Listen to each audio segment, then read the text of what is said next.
In this video, we're going to play with the cd command. With the cd command, we can change the current working directory. Here we see the syntax of the cd command. The arguments on square brackets are optional. We are not going to look into the options here, as it is extremely rare to use one on our daily tasks. If we do not provide a directory name after the cd command, the value of the home shell variable will be set as default. In our case, the value of the home shell variable is /root. Let's take a look at the Linux directory structure. It'll help us better understand the next example. On our example, we will change our current working directory to subdir1. So we need to follow the highlighted path shown here. We can move there by either using the absolute path in one command or by using the relative path on 3 different commands. In short, an absolute path always starts from the root of your file system, the /. A relative path, on the other hand, depends on your current working directory.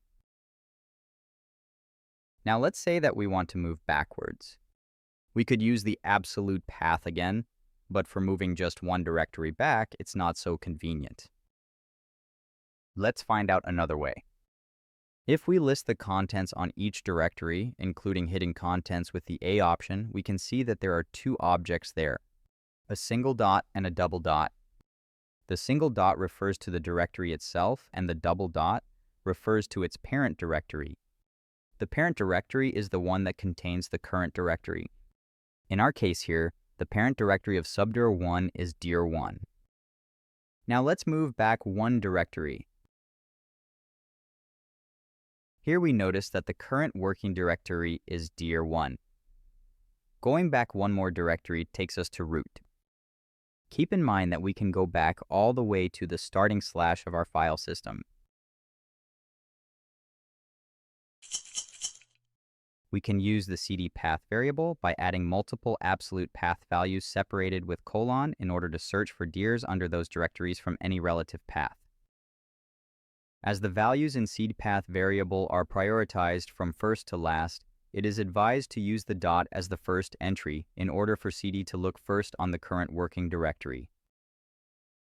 So now every directory under /root/dir1 is available to cd from everywhere. We notice here that we successfully cd into subdir1 from /root as our relative path, even though subdir1 isn't located there. Got any favorite command? Drop it in the comments. If you liked the video, like and subscribe. Thanks for watching.